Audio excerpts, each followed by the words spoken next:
The echo effect, why Jane Goodall still changes how we see intelligence. Most of us were taught that intelligence looks a certain way, human, verbal, measured in tests, ranked, compared. We were told thinking sets us apart, that reason elevates us, that consciousness belongs primarily to us. But the way you understand empathy, the way intelligence expanded beyond language, the way connection became evidence, the way observation replaced assumption, that didn't come from tradition. It came from one woman who chose to look closer. This is the echo effect, how ideas from the past still shape how we live today.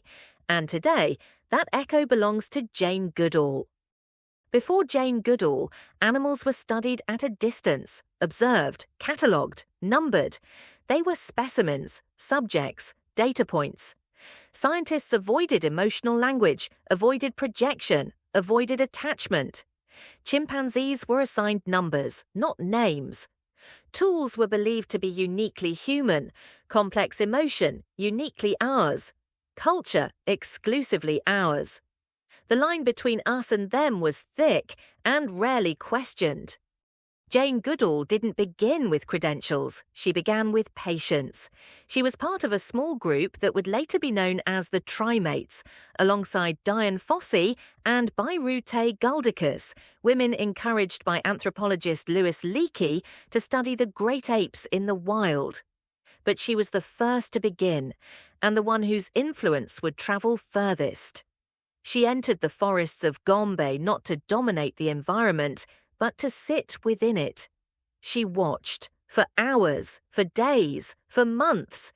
She had no university degree when she started, only careful notes, careful observation, careful attention. Later, her fieldwork was so groundbreaking that she earned a PhD from Cambridge, without ever having completed an undergraduate degree. Not because she followed the academic path, but because her evidence was undeniable.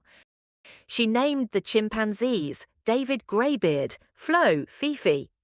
Not to sentimentalize them, but to recognize individuality. And in doing so, she did something radical. She treated intelligence as something to discover, not something defined in advance. When she observed chimpanzees using tools, the boundary moved. They stripped leaves from twigs, inserted them into termite mounds, adapted. The response from the scientific community was cautious.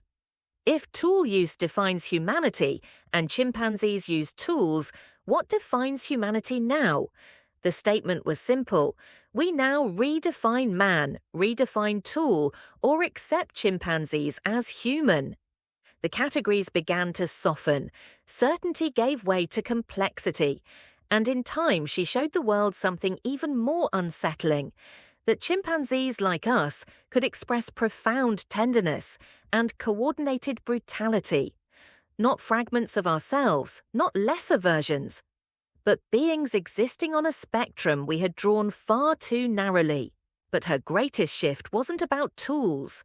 It was about emotion. She observed grief, affection, conflict, reconciliation, mothers mourning infants, communities forming alliances, personalities emerging. She refused to strip behavior of feeling just to preserve distance. Empathy wasn't weakness in research, it was clarity. She showed that connection doesn't cloud understanding, it deepens it.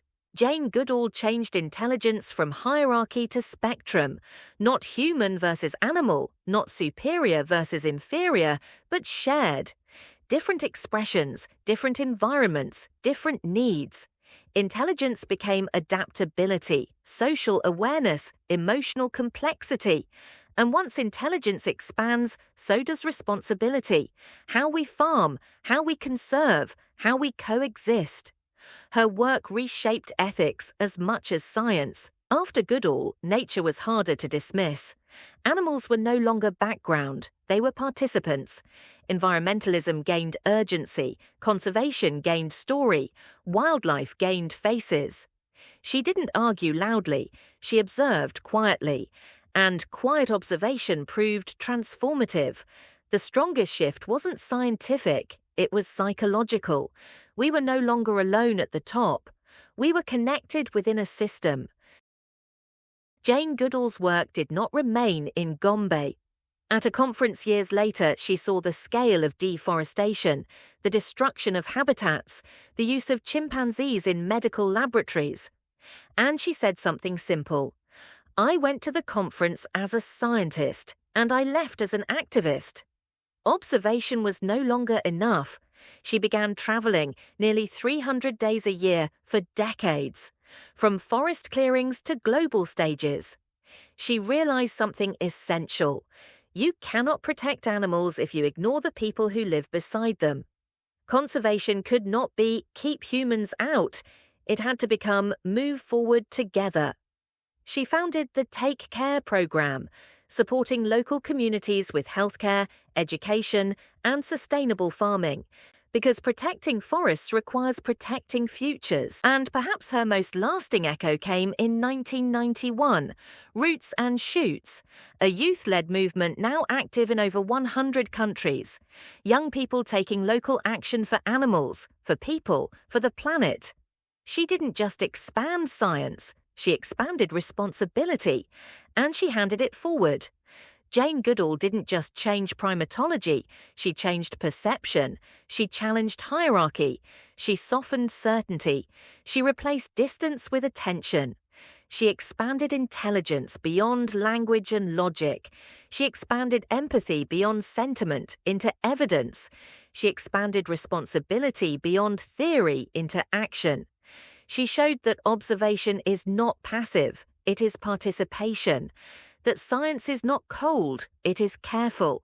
That humility is not weakness, it is clarity. Her legacy isn't locked in forests, it lives in awareness, in the pause before assumption, in the decision to listen longer, in the choice to see connection where separation once felt easier. Every time someone chooses curiosity over certainty. Every time someone sees connection instead of separation. Every time someone recognizes intelligence in unexpected places. That isn't coincidence. That is Jane Goodall. That is the echo effect, where the past quietly shapes the present. If this resonated with you, follow, because understanding, like nature, is always evolving.